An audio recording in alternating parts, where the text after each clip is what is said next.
Good morning students.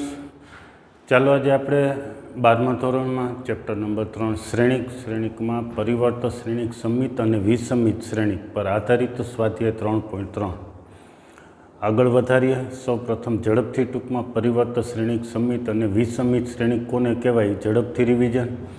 પરિવર્ત શ્રેણિક કંઈક નામ એવું જ એનો ગુણધર્મ છે. શું છે? શ્રેણિકની બધી જ હારોનું પરિવર્તન કરવાનું છે. એમાં પરિવર્તન કરવાનું છે તો કે સ્તંભમાં બધી જ હારોને અનુરૂપ સ્તંભમાં ફેરવવાથી મળતા શ્રેણિકને પરિવર્ત શ્રેણિક કહે છે.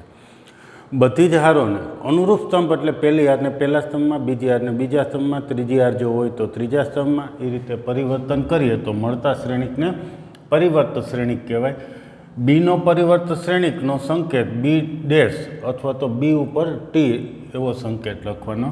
જેમ કે બી છે એ શ્રેણિક છે, એ ડેશ એટલે કોઈ એ શ્રેણિક હશે એનો પરિવર્ત શ્રેણિક છે. પછી પરિવર્ત શ્રેણિક પછી સમિત શ્રેણિક જોઈ ગયા હતા. સૌ પ્રથમ તો ચોરસ શ્રેણિક હોય. જો કોઈ ચોરસ શ્રેણિક એમ એ ડેશ બરાબર એ થાય, એ ડેશ એટલે કે એનો પરિવર્ત કરીએ એટલે કે હારને સ્તંભમાં ફેરવીએ તો તેનો તે જ શ્રેણિક મળે તો એને સમિત શ્રેણિક કહે છે. બીજી રીતે પ્રત્યેક આઈજે માટે એ આઈજે બરાબર એ જે આઈ થાય, એ આઈજે બરાબર એ જે આઈ થાય એટલે કે આઈમી હાર જેમાં સ્તંભનો ઘટક એ જેમી હાર આઈમાં સ્તંભનો ઘટક થતો હોય તો પણ એ પરિવર્ત શ્રેણિક કહેવાય.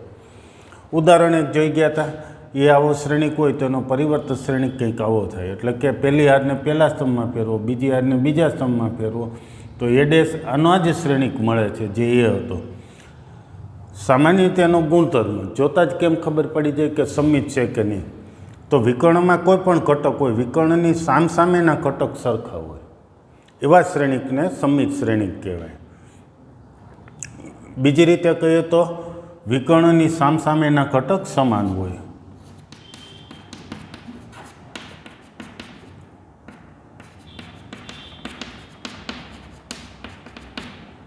સમાન હોય. ઓકે. પછી એક વિસમિત શ્રેણિકની વ્યાખ્યા જોઈ ગયા હતા. આના જેવું જ છે. ચોરસ શ્રેણિક હોવો જોઈએ, એ ડેશ બરાબર માઇનસ એ થાય તો એને વિસમિત શ્રેણિક કહેવાય. બે જગ્યાએ નાનકડા એવા ફેરફાર છે. એ ડેશ બરાબર એ થાય તો સમિતને વિરોધી મળે એટલે કે માઇનસ એ થાય તો વિસમિત શ્રેણિક કહે છે. આ બે જગ્યાએ નાનકડા એવા ફેરફાર છે, એ નોટિંગ કરી લો. પછી હજુ બીજી રીતે આ વ્યાખ્યાને આમ પણ કહેવાય, આઈમી હાર જેમાં સ્તંભનો ઘટક એ જેમી હાર આઈમાં સ્તંભના ઘટકના વિરોધી હોય છે. એટલે કે વિકર્ણની સામસામેના ઘટક વિરોધી હોય છે. તેવું એક નોંધ પણ આપણે ગયા લેક્ચરે લખેલી હતી કે વિકર્ણની સામસામેના ઘટક વિરોધી હોય છે અને વિકર્ણના ઘટકો બધા શૂન્ય થાય એ અહીંયા જોઈ ગયું હતું. પ્રત્યેક આઈજે માટે છે. પ્રત્યેક આઈજે માટે છે તો આઈ બરાબર જે મૂકીએ કે જે બરાબર આઈ મૂકીએ તો વિકર્ણના ઘટક મળી જશે. વિકર્ણના ઘટકમાં શું હોય? A11, A22, A33 એટલે કે હાર અને સ્તંભનો ક્રમ સમાન હોય છે. હાર અને સ્તંભના ક્રમ સમાન લઈએ તો વિકર્ણના ઘટક મળે તો આઈ બરાબર જે કે જે બરાબર આઈ અહીંયા મૂકી દઈએ તો આવું થયું. આ ઘટક સામે આવશે તો 2ai બરાબર 0. 2 0ના છેદમાં ગયું તો ai બરાબર 0 થયું. આનો મતલબ શું થાય છે કે વિકર્ણના પ્રત્યેક ઘટકો શૂન્ય હોય છે. હા, સમિત વિસમિતમાં શ્રેણિક ચોરસ હોવો જરૂરી છે. જ્યાં ત્યાં વિકર્ણની વાત આવે એટલે વિકર્ણ શ્રેણિક હોય, એકમ શ્રેણિક હોય. એકમ શ્રેણિકની વ્યાખ્યા પણ એવી જ કંઈક હતી. વિકર્ણથી જ શરૂ થતું હોય. વિકર્ણના પ્રત્યેક ઘટક 1 હોય, બાકીના ઘટક શૂન્ય હોય. અધિશ્રેણિક તો વિકર્ણના ઘટક કોઈ સમાન સંખ્યા હોય, સામસામેના ઘટકો વિકર્ણ સિવાયના ઘટકો શૂન્ય હોય. એટલે જ્યાં વિકર્ણની વાત આવતી હોય ત્યાં બધે જ ચોરસ શ્રેણિક હોવો જરૂરી છે. બરાબર. હાલો હવે ચોથા દાખલાથી આગળ વધીએ. એ ડેશ બરાબર આ બી આ હોય તો આપણે A+2B ડેશ જોઈએ છે. એટલે સૌ પ્રથમ તો અહીંયા આપણે એ ડેશ ઉપરથી એ મેળવવો છે. કેવી રીતે મળે તો ફરીથી એનો પરિવર્ત લઈએ તો એ ડેશનો ડેશ એટલે એ જ શ્રેણિક મળે.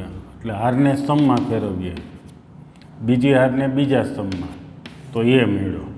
હવે આપણે આ મેળવવું છે A+2B ડેશ એટલે સૌ પ્રથમ A+2B મેળવીએ પછી એનો ડેશ મળશે. એ એટલે આપેલો જે મેળવો એ શ્રેણિક +2 × B એટલે ઉપર આપેલો શ્રેણિક એ 2 વડે ગુણીએ અને સરવાળો કરીએ તો એક આવો શ્રેણિક મળે -2 એટલે -4, 1 + 0 એટલે 0, 1, 3 + 2 5, 2 + 4 અહીંયા 4 થશે બરાબર ગુણાતા, 2 + 4 એટલે 6. હવે આપણે જે જોઈએ છીએ a + 2b' બરાબર, તો આ જે a + 2b મળ્યો એનો પરિવર્ત શ્રેણિક લઈએ, એટલે કે પહેલી હાર છે એને પહેલા સ્તંભમાં લખીએ, બીજી હાર છે એને બીજા સ્તંભમાં લખીએ. રીત 2 એ પણ સરસ નોંધવા જેવી વસ્તુ છે. a + 2b નો ડેશ જોઈએ છીએ. કાલે એક આવો ગુણધર્મ જોઈ ગયા હતા કે ડેશ આપણે બંને ઘટકને આપી શકીએ, એટલે a' + 2b'. હજી એક અધિશ્રેણિક પરિવર્ત શ્રેણિકમાં એક ગુણધર્મ જોઈ ગયા હતા, કે ગુણાકારમાં હોય તો એ એમનેમ રહે, શ્રેણિકનો ડેશ થાય. હવે એ ડેશ આપેલ શ્રેણિક લખો +2, b' કેવી રીતે લખશો, તો b આપ્યો છે એમાં હારને સ્તંભમાં ફેરવી અને ગણતરી કરી નાખજો. બીજી રીત તમે જાતે ગણ નાખજો, જવાબ બે સમાન આવી જશે. ઓકે, આ જવાબ સી જ અહીંયા જવાબ મળી જશે. સરસ, તો સ્ક્રીનશોટ લઈ લો. ત્યાર પછી આપણે આગળ વધીએ. 5મો એક્ઝામ્પલ.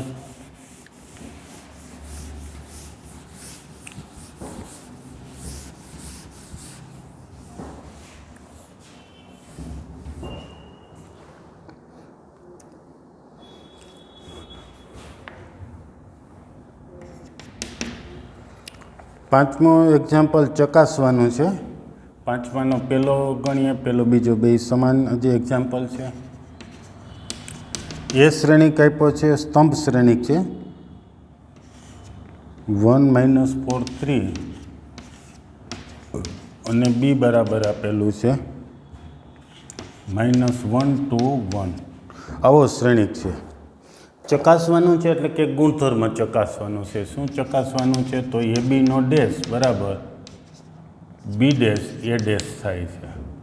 આ ચકાસવું છે. આ ચકાસવું હોય તો સૌપ્રથમ ડાબી બાજુ કેમ મેળવશું, પહેલાં પ્લાન કરી લઈએ પછી ગણવાનું શરૂ કરીએ.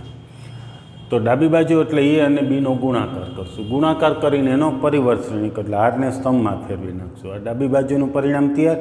જમણી બાજુનું મેળવવા શું કરશું, b નો પરિવર્ત મેળવશું, b', એનો પરિવર્ત a' લખશું.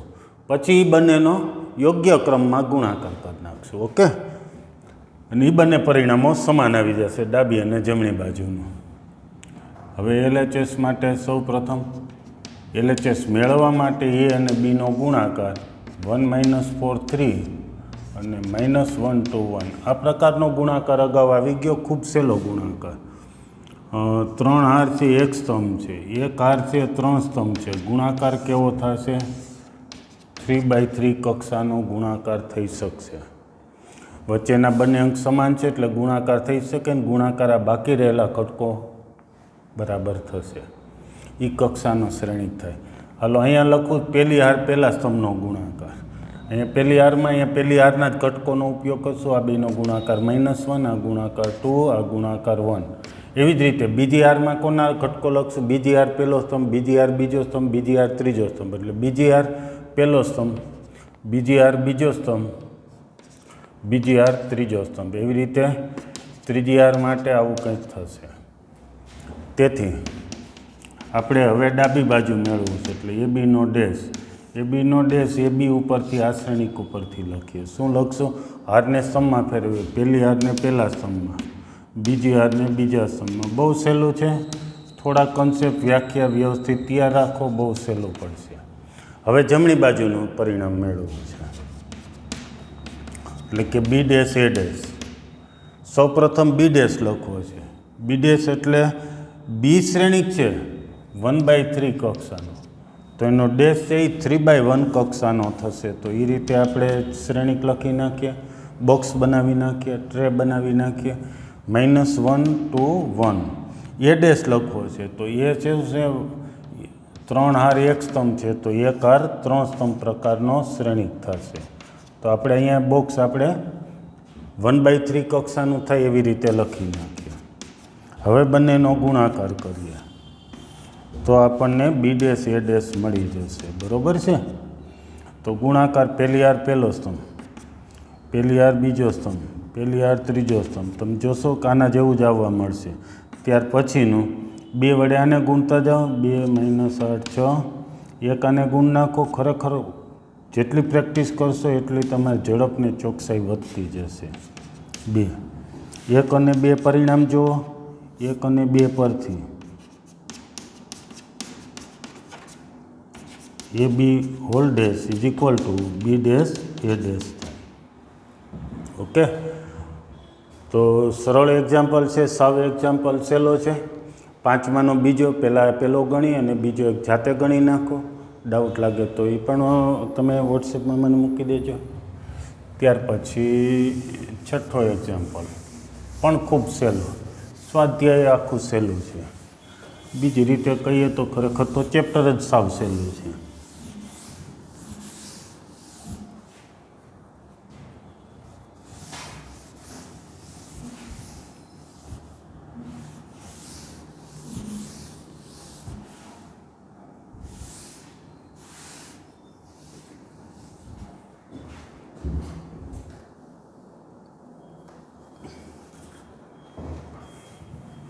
છઠ્ઠા એક્ઝામ્પલનો પહેલો એક્ઝામ્પલ. એ બરાબર આપ્યું છે એક શ્રેણિક, 2 કક્ષાનો શ્રેણિક છે. કોસ આલ્ફા સાઇન આલ્ફા, પછી minus sine alpha cos alpha. તો ચકાસવાનું છે કે A ડેશ ઇન્ટુ A બરાબર I થાય છે. એ આપણે ચકાસવું છે. પરિણામ સાવ સહેલું મેળવવું. ચાલો, A ડેશ શું મળશે, અથવા તો સીધું લખી નાખીએ A dash into I A. તો A ડેશ લખશું, અહીંયા ઉપરનો શ્રેણિક A લખી નાખીએ. A ડેશ, A ઉપરથી A ડેશ શું થાય, તો પહેલી હારને પહેલા સ્તંભમાં, બીજી હારને બીજા સ્તંભમાં. ત્યાર પછી અહીંયા એ શ્રેણિક એમને લખી નાખીએ. બંનેનો ગુણાકાર કરવો છે.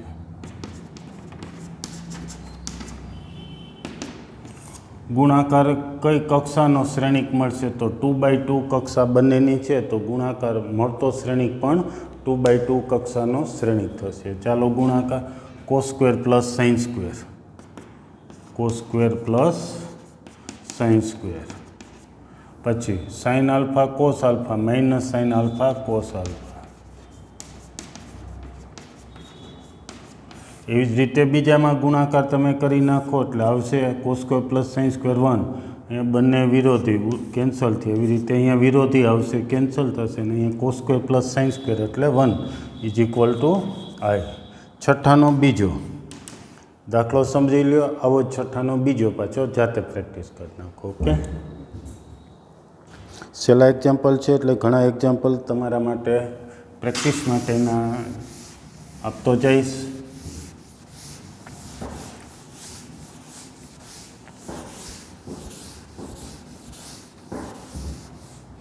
છઠ્ઠા પછી 7મા એક્ઝામ્પલ તરફ આગળ વધીએ. એ પણ ખૂબ સહેલો.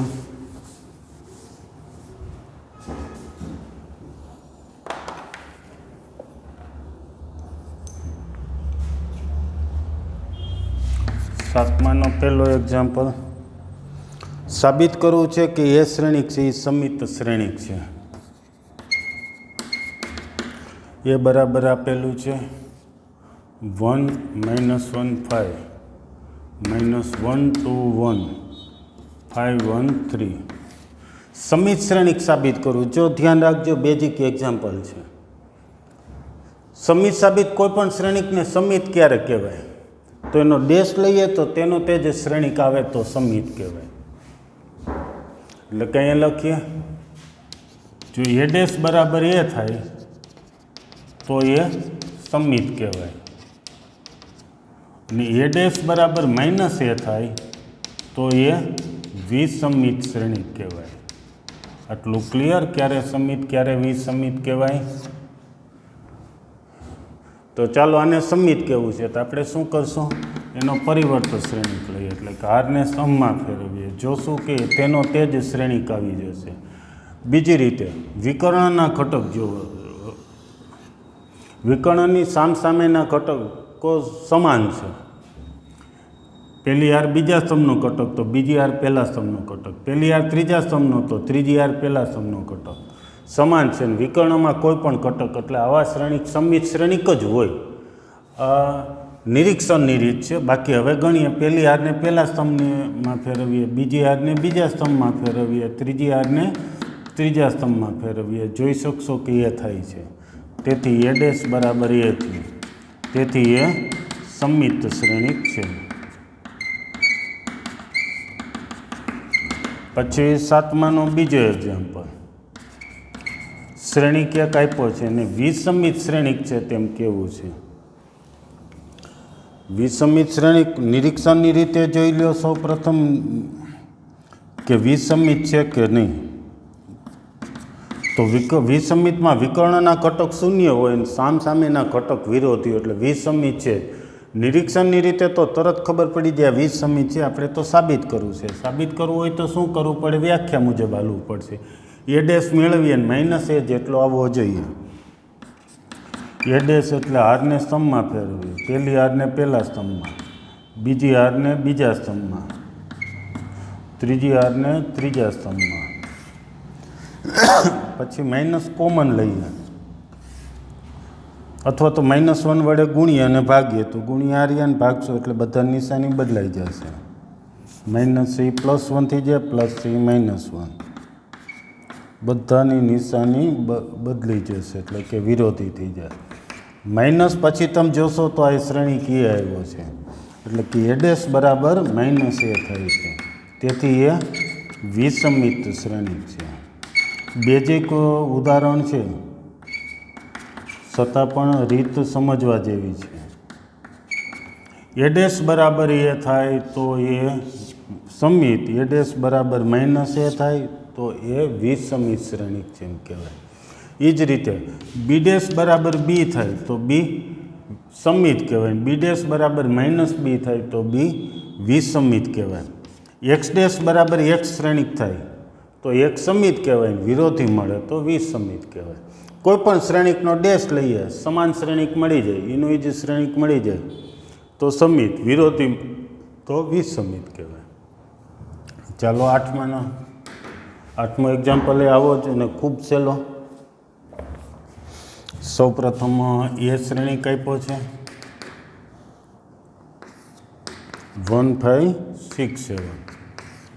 આના માટે ચકાસવાનું છે કે એ પ્લસ એ ડેશ સંમિત છે એમ સાબિત કરવું છે.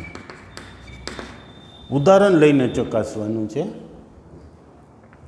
બાકી તો પરિણામ આપણે જોઈ ગયા હતા. કોઈ પણ ચોરસ શ્રેણિક હોય અને એનો પરિવર્ત બેયનો સરવાળો કરો એટલે સંમિત શ્રેણિક જ થાય. ઓકે, પણ આપણે ઉદાહરણ માટે ચકાસવાનું છે એટલે એ રીતે ગણીએ. ચાલો હવે સાબિત કરવું છે. તો સૌ પ્રથમ એ પ્લસ એ ડેશ શ્રેણિક મેળવીએ. તો એ શ્રેણિક લખીએ, પછી એ ડેશ લખીએ અને બેયનો સરવાળો કરી નાખીએ. તો એ 1 5 6 7 1 5 6 7 આટલું બરાબર. પહેલો શ્રેણિક ને બીજો એનો પરિવર્ત. હવે બંનેનો સરવાળો 2 11 11 14. હવે એનો ડેશ લઈએ. જે શ્રેણિક છે એનો ડેશ લઈએ એટલે કે એનો પરિવર્ત મેળવીએ. તો પરિવર્ત મેળવીએ તો આનો આ જ શ્રેણિક આવી જશે. શું થશે? 2 11 11 14 બરાબર એ પ્લસ એ ડેશ. એટલે કે એ પ્લસ એ ડેશ નો ડેશ એનો જ શ્રેણિક મળ્યો. કન્સેપ્ટ એનો જ છે જે અહીંયા ગણ્યો એ અહીંયા લખ્યું એ. કોઈ પણ શ્રેણિકને સંમિત સાબિત કરવું હોય તો શું કરવાનું છે? ઉદાહરણ દ્વારા ચકાસવું હોય તો એનો ડેશ લેવાનો ને એનું જ શ્રેણિક આવી જાય તો સંમિત કહેવાય.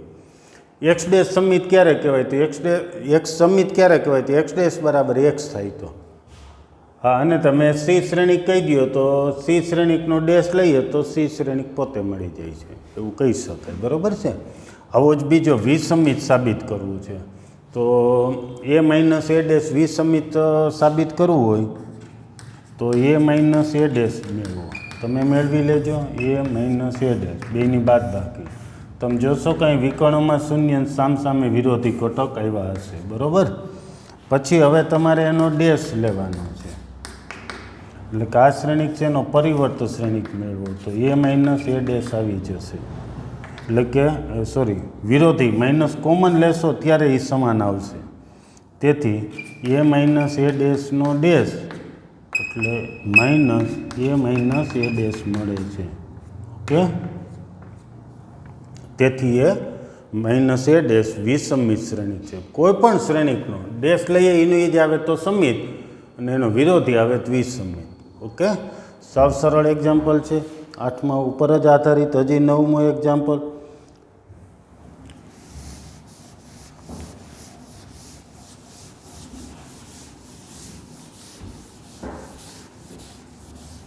નવમાંના 2 એક્ઝામ્પલ છે આવી જ રીતના સમિત વિસમિતના. સોરી, 9માં એક જ છે. તો એક શ્રેણિક આપ્યું છે 0ab minus a 0c minus b minus c 0. ચાલો, આપેલો શ્રેણિક એક આપ્યો છે. કોઈ પણ શ્રેણિક ચોરસ શ્રેણિક હોય તો ચાલે, એવું નથી કે આ જ પ્રકારનો, એટલે કે અત્યારે અહીં વિસમિત આપ્યું છે એવો જે શ્રેણિક હોવો જોઈએ, જરૂરી નથી. કોઈ પણ ચોરસ શ્રેણિક હોય તો આ પરિણામ આ સત્ય છે, એટલે કે જે આપ્યું છે મેળવવાનું એ મેળવી શકાય ને. એક સમિત આવશે ને એક વિસમિત, એવું આપણે જોઈ ગયા હતા. ચાલો, તો 2 ભાગ છે. તો પહેલું 1/2 a માઇનસ એ ડેશ જોઈએ છીએ, a પ્લસ એ ડેશ બરાબર મેળવવાનું છે. શું કરશો? તો સૌપ્રથમ એ પ્લસ એ ડેશ મેળવી લે, એટલે કે એ શ્રેણિક આપ્યો છે, પછી એનો પરિવર્ત લખીએ એ 0ab માઇનસ એ 0c minus b minus c 0. એનો પરિવર્ત આડું વાંચો ઊભું લખો.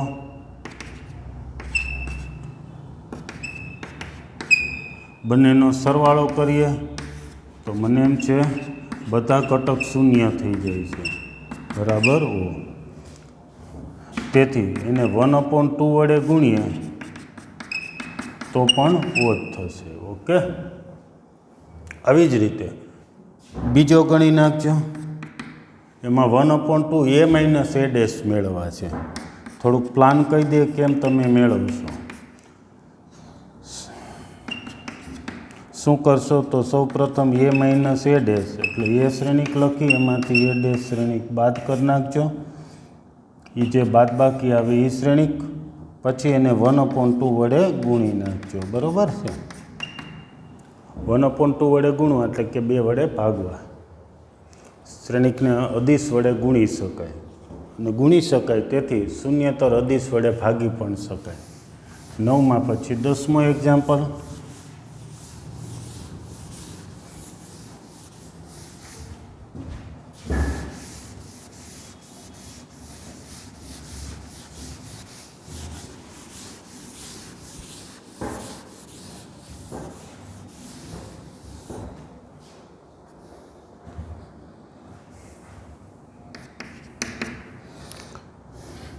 દસમામાં 4 એક્ઝામ્પલ છે, 4 સમાન. એક જ એક્ઝામ્પલ સમજી લઈએ તો પણ બધા આવડી જશે. ઓકે, 10માનો પહેલો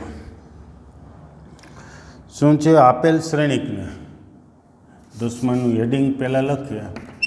આપેલ શ્રેણિકને એક સમિત અને એક વિસમિત શ્રેણિકોના સરવાળા સ્વરૂપે દર્શાવો.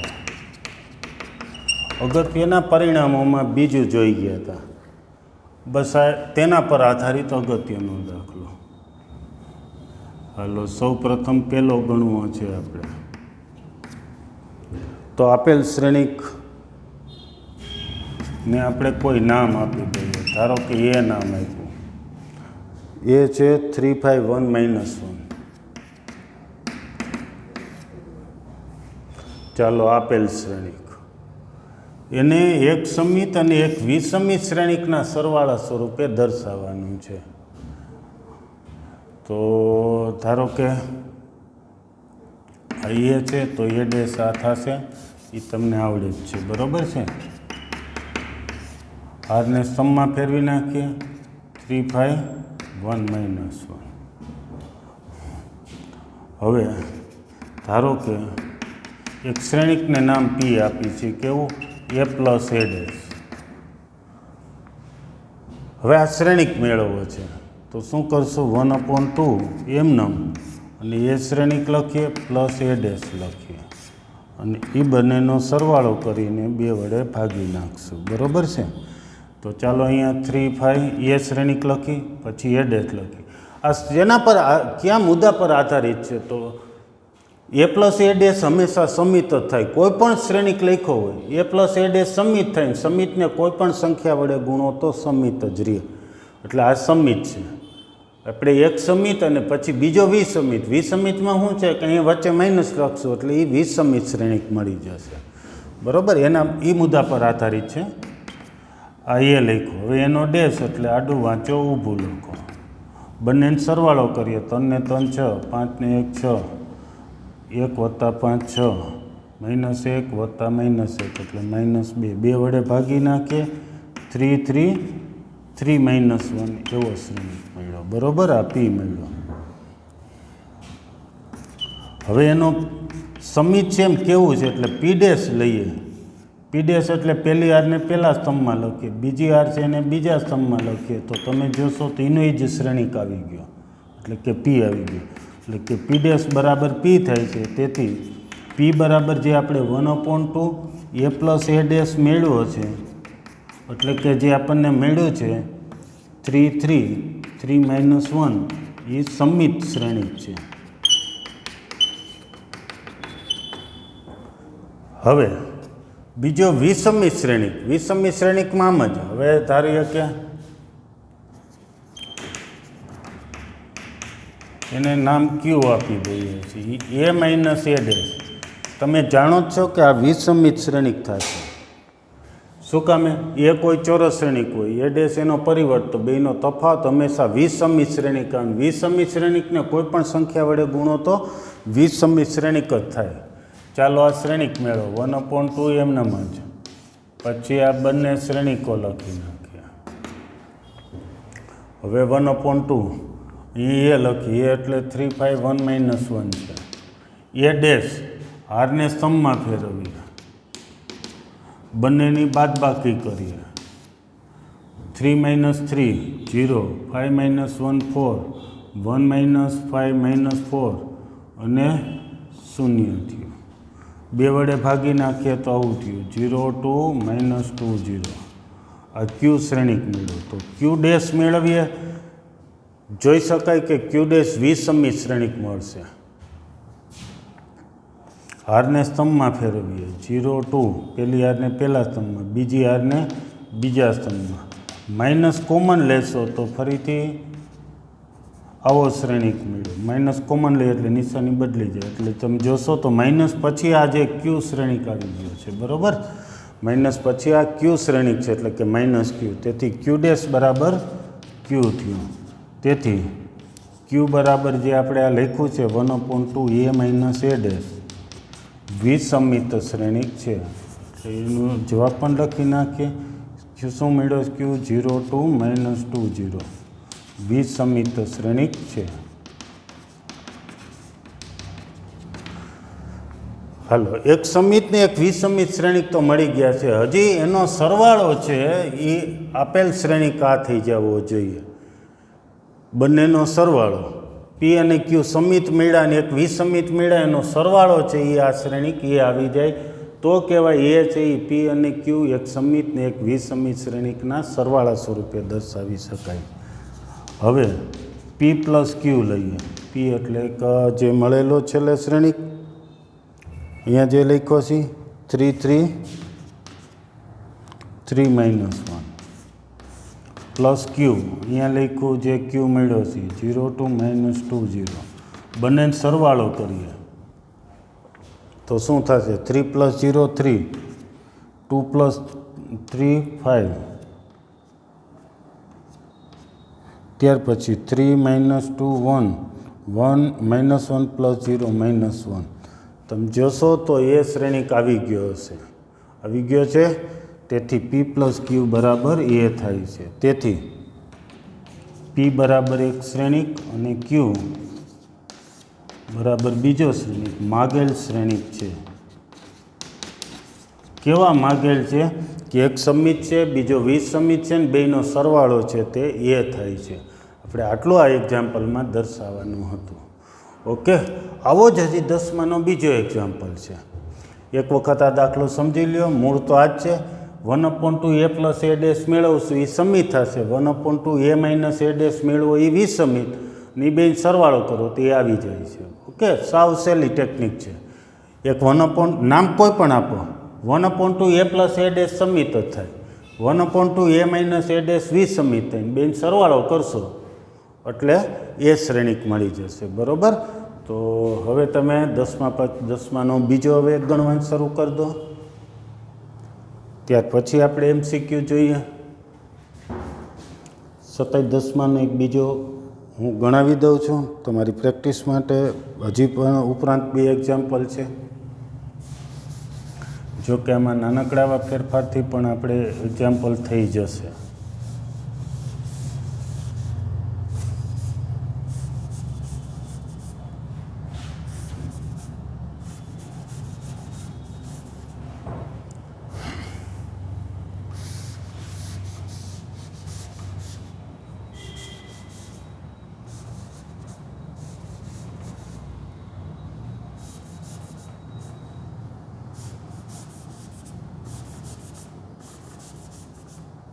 ઓકે, આટલું તો એમનેમ જ ચાલશે. તો આપણે ચલાવી લઈએ. એટલે 10માનો બીજો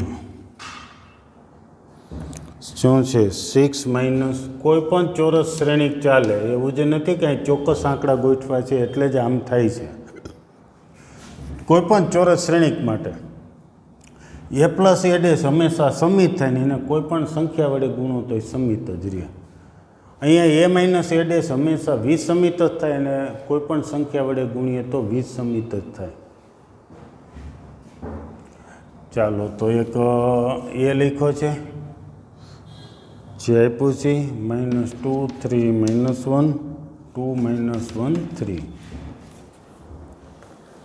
એના ઉપરથી એ ડેશ આવડી જશે પહેલી હાથને. પહેલા સ્તંભમાં આડું વાંચો, ઊભું લખતા જાઓ. હવે આ શ્રેણિક મેળવો છે એટલે કાંઈ એ લખજો, એ ડેશ લખજો, એ બેયનો સરવાળો. હું અહીંયા સીધો જ લખતો જાઉં છું. 12 - 4 4. અહીંથી જ લખી શકાય એમ છે બહુ સહેલાઈથી. -4 6 -2 4 -2 6. 2 વડે ભાગી નાખીએ. આ બધે જ ભાગી શકાય એમ છે. ભાગી શકાય એમ ન હોય તો 2 અહીંયા છેદમાં અપૂર્ણાંક હોય ઘટક તો પણ ચાલે. બરાબર છે. જરૂરી નથી કે બધે છેદ ઉડે જ.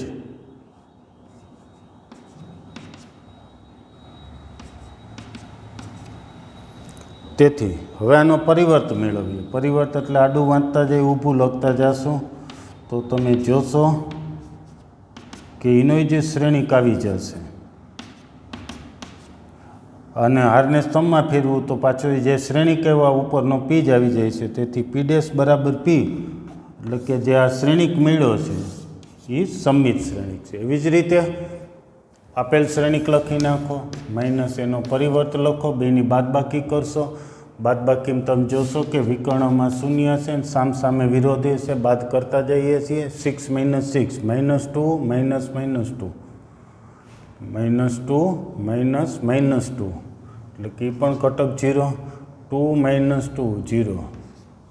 ત્યાર પછી -1 -1 0.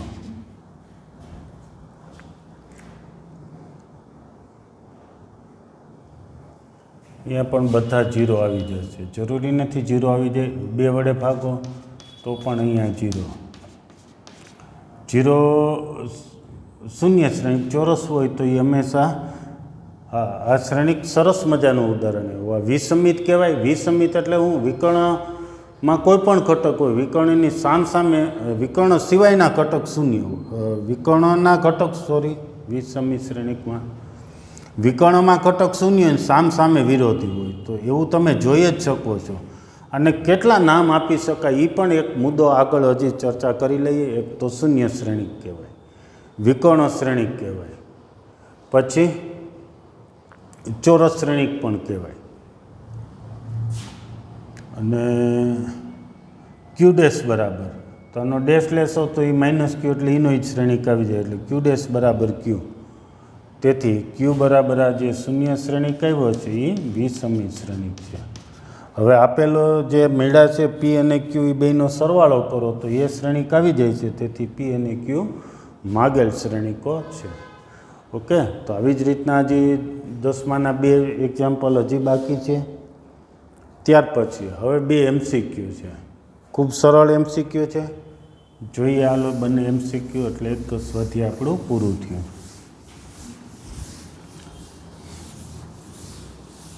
ત્યાર પછીના લેક્ચરથી આપણે આગળ હાર પ્રક્રિયાની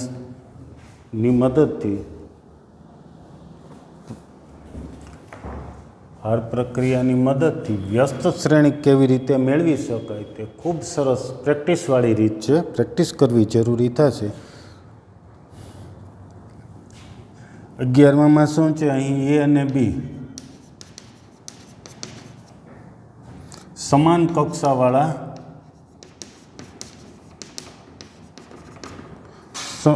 સમિત શ્રેણિક છે.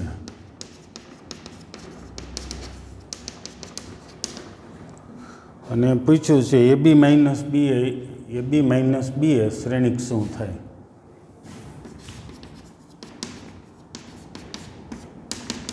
સમિત, વિસમિત એવા વિકલ્પો આપ્યા છે. સમિત કે વિસમિત છે કે નહીં, પછી અન્ય વિકલ્પો શૂન્ય, તો શૂન્ય શ્રેણિક દરેક શ્રેણિક માટે બેનો ગુણાકારને બાદબાકી શૂન્ય થાય એવું જરૂરી ન હોય. એટલે તમે જોઈ શકશો સી અને ડી વિકલ્પ તો સત્ય નથી. એ અને બીમાંથી એક આવી શકે, એટલે કે કદાચ આ સમિત આવી શકે કે વિસમિત આવી શકે. હાલો સૌપ્રથમ એ અને બી સમિત શ્રેણિક છે. સમિત શ્રેણિક છે એટલે કે એ ડેશ બરાબર એ થાય અને બી ડેશ બરાબર બી થાય. આટલું બરાબર કીધું છે. સમિત ક્યારે કહે? એનો પરિવર્ત લઈએ તો તેનો તે જ શ્રેણિક આવે. હવે આ સમિત છે કે નહીં જોવું છે તો આપણે એનો ડેશ લઈએ. જો આનો જે શ્રેણિક આવી જશે તો સમિત કહેવાય અને એનો વિરોધી શ્રેણિક આવશે તો વિસમિત કહેવાય. સૌપ્રથમ એક આપણે ગુણધર્મ જોઈ ગયા હતા. એક્સ શ્રેણિક ને વાય શ્રેણિકનો ડેશ હોય તો શું થાય? તો x dash plus y dash થાય. આવું એક આપણે પરિણામ જોઈ ગયા હતા. પરિવર્ત શ્રેણિકના ગુણધર્મોમાં સરવાળા શ્રેણિકનો પરિવર્ત શ્રેણિક એટલે 2 પરિવર્ત શ્રેણિકનો સરવાળો થાય. એવી જ રીતે અહીંયા જોઈએ તો ડેશ માટે આ એક્સ શ્રેણિક સમજી લ્યો અને વાય શ્રેણિક સમજી લ્યો તો બંનેનો ડેશ કરીએ તો આવું થાય એ બીનો ડેશ માઇનસ બી એનો ડેશ. હવે હજી એક ગુણધર્મ એ બીનો ડેશ હોય તો ગુણધર્મ આવું તો બી ડેશ એ ડેશ થાય, અથવા એક્સ વાયનો ડેશ હોય તો વાય ડેશ એક્સ ડેશ થાય. એ બીને બદલે ધારો કે આપણે એક્સ વાય લખીએ વ્યાપક રીતે કોઈ પણ શ્રેણિક તો વાય ડેશ એક્સ ડેશ થાય. એ પ્રમાણે મતલબ કે ગુણાકારનો ડેશ લઈએ તો ક્રમ બદલી જાય. સરવાળામાં ક્રમ બદલો તોય ભલે, ન બદલો તોય ચાલશે સરવાળામાં. ચાલો તો અહીંયા x dash B dash y A dash એવું થશે. અહીંયા પણ ક્રમ બદલી જાય એટલે એ ડેશ બી ડેશ થશે. હવે એવું કીધું એ ડેશ બરાબર એ ને બી ડેશ બરાબર બી એટલે કે બી એ બી થાય. ડેશ છે ત્યાં એનો જ શ્રેણિક થઈ જાય. હવે આનો આ શ્રેણિક આવ્યો છે કે નહીં? નહીં. માઇનસ કોમન લઈ લઈએ તો માઇનસ સી પ્લસ ને પ્લસ સી માઇનસ. તમે જોશો કે આજનો ડેશ લઈએ તો એનો વિરોધી શ્રેણિક મેળવો એટલે કે એ બી માઇનસ બી એનો ડેશ બરાબર આવું થાય છે. તેથી એ બી માઇનસ બી એ કેવો શ્રેણિક લખું? ડેશ લઈએ તો વિરોધી આવ્યો છે એટલે કે વિસમિત શ્રેણિક છે. કોઈ પણ શ્રેણિકને સમિત સાબિત કરવું હોય કે વિસમિત સાબિત કરવું હોય તો એનો ડેશ લેવાનો છે. જો એનો જ શ્રેણિક આવી જાય તો સમી જ કહેવાય ને, વિરોધી આવે તો વિસમી. અહીંયા ડેશ લીધો તો એનો વિરોધી શ્રેણિક મળ્યો. અહીંયા જે છે એનો વિરોધી એટલે કે આગળ વધારાના એક માઇનસ આવ્યા છે. પછી 12મો MCQ એ પણ ખૂબ સહેલો છે, જો કે થઈ જાય એવો છે તમારે. અહીંયા એક આપ્યું છે a પ્લસ a ડેશ બરાબર i થાય છે. એ એટલે આપેલો શ્રેણિક a ડેશ એની ઉપરથી મળશે બરાબર i એટલે 1 0 0 1 આવું થાય. તો એ એટલે શું આપેલો છે? Cos alpha minus sine alpha cos alpha. અહીંયા જોઈએ એનો પરિવર્ત લખવા a વત્તા a ડેશ એટલે આડું વાંચો ઊભું લખો cos alpha minus sine alpha cos alpha. બેન સરવાળો કરશો તો શું જોવા મળશે? બેનો સરવાળો 2 cos alpha 0 2 cos alpha is equal two 1 0 0 1. હજી સરખાવશો તો 2 કોસ આલ્ફા બરાબર 0. પહેલાં પેલું સરખાવ 1, બીજા એરે બીજું સરખાવી શકાય પણ 0 બરાબર 0 એના ઉપરથી કોઈ તમને આલ્ફા મળશે નહીં. 2 કોસ આલ્ફા બરાબર 0 તો તેથી 2 કોસ આલ્ફા બરાબર 1 તો કોસ આલ્ફા બરાબર 1/2. તો આપેલા વિકલ્પોમાંથી આલ્ફા કયો હશે? તો કે આમ વ્યાપક રીતે તો ઘણા બધા ખૂણા માટે કોસની કિંમત 1/2 થાય. અત્યારે આપેલા વિકલ્પો પૈકી તમે જોશો તો આલ્ફા બરાબર π/3 માટે કોસ આલ્ફા બરાબર 1/2 થાય છે. ઓકે, તો સરસ એક્ઝામ્પલ છે. નેક્સ્ટ લેક્ચરથી આપણે આગળ ખૂબ સરસ મજાની વ્યસ્ત શ્રેણિક મેળવવાની રીત, એના માટે શરૂઆતના મુદ્દા થોડાક સમજી લેશું, સંકેત સમજી લેશું કે કોને કેવી સંકેતોનો અર્થ શું થાય છે, કયા સંકેતો એનો અર્થ શું થાય એ એક સમજી લેજો નેક્સ્ટ લેક્ચરથી. પછી એક પહેલો એક્ઝામ્પલ જ્યારે સમજો ત્યારે એ 2 વખત સમજી અને પછી જાતે ગણ્યા પછી તો આખું સ્વાધ્યાય આના પછીનું તમે જાતે ગણી શકશો. એક જ દાખલો અને સંકેતો સમજી લેશો, બધા જ એક્ઝામ્પલ એના પછીના આવડી જશે. ઓકે, તો આ એક્ઝામ્પલ બધા સમજીને તૈયાર કરી નાખજો. Okay, thank you.